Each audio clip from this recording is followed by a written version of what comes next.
नमस्ते दोस्तों, मेरा नाम है सूजल जायसवाल और आप देख रहे हैं जेआरएफ विद सूजल। आपका स्वागत है आज की एक नई इंटरेस्टिंग क्लास में। आज की क्लास में हम मुर्दहिया तुलसीराम जी की आत्मकथा का पार्ट 2 पढ़ने वाले हैं। पार्ट 1 हम पहले ही पढ़ चुके हैं। लिंक डिस्क्रिप्शन में प्लेलिस्ट की मैं दे दूंगा। अगर किसी बच्चे ने क्लास नहीं देखी है तो पहले उसे देखना, उसके बाद इस क्लास को देखना, क्योंकि आज की इस क्लास में हम मुर्दहिया के प्रमुख कथन पढ़ेंगे और बहुत सी ऐसी चीजें भी पढ़ेंगे जो हमारी पार्ट 1 में छूट गई हों। तो दोनों को मिलाकर हम एक अच्छा कंटेंट बना लेंगे और इन दोनों की ही पीडीएफ में अपने टेलीग्राम चैनल पर मर्ज करके डाल दूंगा। ये 2 वीडियो अगर आप देख लेंगे तो मुर्दहिया से रिलेटेड सारी जानकारी आपको मिल जाएगी। अगर यहाँ से क्वेश्चन बनता है तो हाई चांसेस है कि आप उस क्वेश्चन को सही करके आएंगे। चलिए आज की क्लास हम स्टार्ट करते हैं। मुर्दहिया की भूमिका से रिलेटेड 2 कथन बहुत महत्वपूर्ण है जो कई बार एग्जाम में पूछे जा चुके हैं। इन 2 कथनों को देखते हैं। बचपन में दुखित होने का मतलब होता था आंखों में से आंसू आ जाना। ऐसे अवसरों पर मेरी दादी आंख धो लेने को कहती थी, किंतु आज का अनुभव बताता है कि चंद पानी के छींटों से दुख की निशानी नहीं मिट पाती। याद रखिएगा, मुर्दहिया की भूमिका में यह कथन लिखा हुआ है।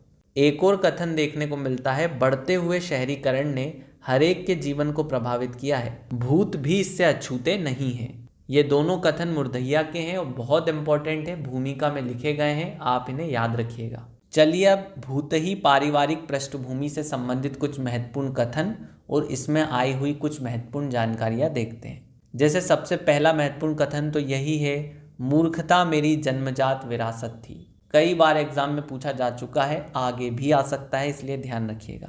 हकीकत तो यह है कि आज भी करोड़ों भारतीय मिनांदर की कसौटी पर खरा उतरते हैं। गांव वालों का कहना था कि मेरी दादी ने कौवे का मांस खाया है, इसीलिए वह मरती नहीं है। पार्ट 1 में मैंने आपको बताया था कि जो लेखक की दादी है वो 100 वर्षों से भी ज़्यादा जीवित है।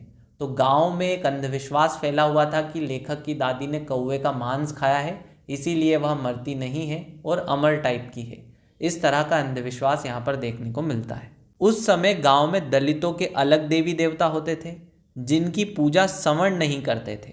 हमारे गांव में चमरिया माई और डीह बाबा 2 ऐसे ही देवी देवता थे जिनकी पूजा दलित लोग करते थे। अब यहाँ पर आपसे क्वेश्चन पूछा जा सकता है कि बताइए, चमरिया माई और डीह बाबा की पूजा कौन करता था, दलित करते थे या ब्राह्मण करते थे?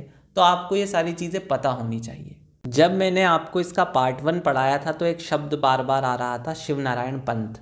आइए देखते हैं शिवनारायण पंथ क्या होता है। हमारे घर में शिवनारायण पंथ की परंपरा में साल में 3 अवसर पर समारोह होता था जिसमें बड़ी संख्या में चेले उपस्थित होते थे। यह 3 अवसर होली, दिवाली और कृष्ण जन्माष्टमी के दिन पर आते थे। इन समारोह को गादी लगाना कहा जाता था। अब यहाँ पर पूछा जा सकता है कि शिवनारायण पंथ की परंपरा में समारोह किन किन अवसरों पर किया जाता था? तो होली, दिवाली और कृष्ण जन्माष्टमी, ये 3 दिन आपको याद रखने हैं। पेपर में यहाँ से सवाल बन सकता है। और इस चीज को क्या कहा जाता था? गादी लगाना कहा जाता था। किसी शिवनारायण पंथ की मृत्यु हो जाने पर हिंदुओं की तरह उसकी लाश को जलाया नहीं जाता, बल्कि मुसलमानों की तरह दफनाया जाता था। किसी को गंगा नदी में बहा भी दिया जाता था। तो याद रखना, शिवनारायण पंथ से जुड़ी परंपरा से लोगों को जलाया नहीं जाता था, या तो उन्हें दफनाया जाता था या फिर सीधे गंगा नदी में बहा दिया जाता था। मुर्दहिया तथा स्कूली जीवन से जुड़े महत्वपूर्ण तथ्य और कथनों को देखते हैं। याद है, मैंने पार्ट 1 में आपको बताया था कि लेखक का लगाव सबसे ज़्यादा अपनी दादी से था और दादी उन्हें अक्सर एक कहानी या कविता सुनाया करती थी। आइए उसके बारे में जानते हैं कि वह कहानी या कविता किस तरह की होती थी, क्योंकि यहाँ से भी पेपर में क्वेश्चन बन सकता है। दादी लेटकर अपने 2 घुटनों को मोड़कर मुझे बैठा लेती थी और झूले की तरह आगे पीछे झुलाते हुए एक छोटी सी काव्यमय कहानी गाती जाती थी। वह कहानी इस प्रकार थी, राजा रानी आवेली, पोखरा खनावेली, पोखरा के तीरे तीरे इमली लगावेली, इमली के कोठरा में 32 अंडा, रामचंद्र फटकारे डंडा, डंडा गयल रेत में, मछली के पेट में, कोआ कहे काँव काँव, बिलार कहे झपटोआ लगड़ी के टांग, धड़के रहरी में पटको रहरी में पटको। यह कहानी खत्म होते ही दादी मुझे जोर से लला पला कहते हुए पैरों में बैठाए मुझे ऊपर हवा में उछाल देती थी। अगर एग्जाम के पैटर्न को हम देखें ना तो बहुत डीप में एनटी आपसे क्वेश्चन पूछता है। इसीलिए दादी के द्वारा सुनाई गई कहानी भी काफ़ी इम्पोर्टेंट हो जाती है, क्योंकि यह भी वो आपसे एग्जाम में पूछ सकता है। तुलसीराम जी कहते हैं, हमारे क्षेत्र के तमाम ब्राह्मण उस समय की 2 बैलों की जोड़ी चुनाव चिन्ह वाली कांग्रेस पार्टी के कट्टर समर्थक थे। इन्हीं सिवानों से घिरे हमारे धर्मपुर गांव के सबसे उत्तर में अहिर बहुल बस्ती थी, जिसमें एक घर कुम्हार, एक घर नोनिया, एक घर गडेरिया तथा एक घर गौड़ का था। बीच में भवनोटी ब्राह्मण टोला तथा तमाम गांवों की परंपरा के अनुसार सबसे दक्षिण में हमारी दलित बस्ती थी। एक हिंदू अंधविश्वास के अनुसार किसी गांव में दक्षिण दिशा से ही कोई आपदा या बीमारी आती है, इसीलिए हमेशा गांवों के दक्षिणों में दलितों को बसाया जाता था। अतः मेरे जैसे सभी लोग हमारे गांव में इन्हीं महामारियों आपदाओं का सर्वप्रथम शिकार होने के लिए ही दक्षिण की दलित बस्ती में पैदा हुए थे। एक मान्यता के अनुसार यह अंधविश्वास था कि एक गांव के दक्षिण हिस्से में ही सबसे पहले कोई भी महामारी या कोई भी बुरी चीज सबसे पहले वहीं पर आएगी, इसीलिए गांव के दलितों को दक्षिण में ही बसाया जाता था। ये सारी बातें तुलसीराम जी अपनी आत्मकथा मुर्दरिया के द्वारा हमें बता रहे हैं। आइए अकाल में अंधविश्वास के कुछ महत्वपूर्ण कथन और कुछ महत्वपूर्ण बातों को देखते हैं। तुलसीराम जी कहते हैं, तमाम दलित लड़कों को रावण की सेना में विभिन्न राक्षसों की भूमिका दी जाती थी। हम राक्षस बने रामलीला में रोज मरते रहते थे।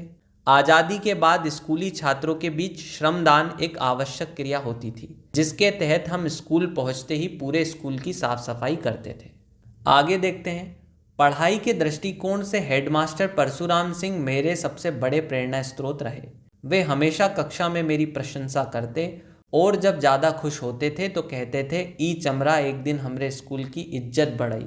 मुर्दहिया के गिद्ध तथा लोक जीवन में आए महत्वपूर्ण कथन और महत्वपूर्ण बातों को देखते हैं। पोखरे की तरफ से आते हुए रामचरण जी मुझे देखकर बोल पड़े, आज तक कोनो काम ना हुई, ई कनवा समन्हे पड़ी गयल। इसका मतलब यह हुआ, उस समय धारणा थी कि अगर सुबह सुबह किसी दलित का मुंह देख लिया तो अब जो भी काम आप करने जा रहे हैं वो सफल नहीं होगा। इस तरह की मान्यताएं उस समय चलती थी और यही सारी बातें तुलसीराम जी अपनी आत्मकथा के जरिए हमें बता रहे हैं। कुरीतियों पर एक विरह शैली में बड़ा ही लोकप्रिय गीत गाया जाता था, जिनकी इन पंक्तियों में बहुत गूढ़ तथ्य छिपे रहते थे, जैसे बाबा विदा करो ला लरिका का महरिया, रहरिया में बाजे घुंघरू। आप लोग जानते ही हैं कि आजकल एनटीए गीतों पर ज़्यादा ध्यान दे रहा है कथनों से ज़्यादा, तो गीतों को पढ़ना भी बहुत ज़रूरी है। ये पंक्ति आपकी एग्जाम में आ सकती है, तो आपको बताना होगा कि ये तुलसीराम जी की मुर्दरिया आत्मकथा से ली गई है। आइए आगे देखते हैं। इस कड़ी में बारात प्रस्थान के समय एक खास किस्म का नृत्य किया जाता था, जिसे दुक्कड़ कहते थे। यह बहुत शक्तिशाली नृत्य होता था। इसमें सिर्फ 2 कलाकार, एक दफला वादक तथा दूसरा दुकड़ची नर्तक होता था। यहाँ से आपसे प्रश्न बन सकता है कि दुक्कड़ किसे कहते हैं? तो दुक्कड़ बारात प्रस्थान के समय खास किस्म का नृत्य होता है। आत्मकथा आगे चलकर एक ऐसे मोड़ पर पहुंचती है जहाँ पर लेखक और उनके पिताजी की आपसी दूरियां बढ़ जाती है। आइए देखते हैं। इसी बीच हमारे घर में एक विचित्र स्थिति पैदा हो गई थी। मेरी माँ बस्ती के किसी भी व्यक्ति से बात करती तो पिताजी तुरंत उसके चरित्र पर उंगली उठाना शुरू कर देते थे। सन 1961 के जाड़ों की बात है। पिताजी माँ को मारने दौड़े। मैं वहीं पर खड़ा हुआ था। मैंने बहुत जोर से पिताजी को एक तमाचा मारा। उन्होंने भी मुझे बहुत जोर से एक तमाचा मारा। उनका तमाचा इतना जोर का था कि कुछ देर के लिए मैं चौंधिया सा गया था। समय जो बीतता गया, माँ और पिताजी की लड़ाई में मैं पिताजी का दुश्मन बन गया। चले बुद्ध की राह। याद रखिएगा, ये कथन काफी इंपॉर्टेंट है। धर्मदेव मिश्र स्वयं कवि थे। कवि होने के नाते उन्होंने अपना उपनाम कमलेश रख रखा था। अब आपसे पूछा जा सकता है किसका उपनाम कमलेश था, तो आपको लगाना होगा धर्मदेव मिश्र। कमलेश जी भक्ति साहित्य में कृष्णाश्रयी शाखा के बड़े प्रशंसक एवं अनुयायी थे। याद रखना, कृष्णाश्रयी शाखा से जुड़े हुए थे कमलेश जी। आगे देखते हैं। हमारे स्कूल के संस्थापक बाबा हरिहर दास क्षत्रिय थे, इसलिए वहां पर इसी समुदाय का बोलबाला था। अधिक संख्या में अध्यापक भी क्षत्रिय थे। ऐसे अध्यापकों में से एक थे सुग्रीव सिंह जी, जो हाल ही में गोरखपुर विश्वविद्यालय से बीए पास कर अध्यापक बने थे। वह हिंदी पढ़ाते थे और मुझे खूब प्रोत्साहित करते थे। आजमगढ़ में फकाकशी। धीरे धीरे पता चलने लगा कि आजमगढ़ का यह डीएवी कॉलेज संपूर्ण रूप से आरएसएस के अधीन था। इस तरह अंबेडकर हॉस्टल के मेस तथा ढक्कू की पकौड़ी की दुकान के बीच जूझते हुए आजमगढ़ की मेरी अनगिनत रातें फकाकशी से गुजरती रही।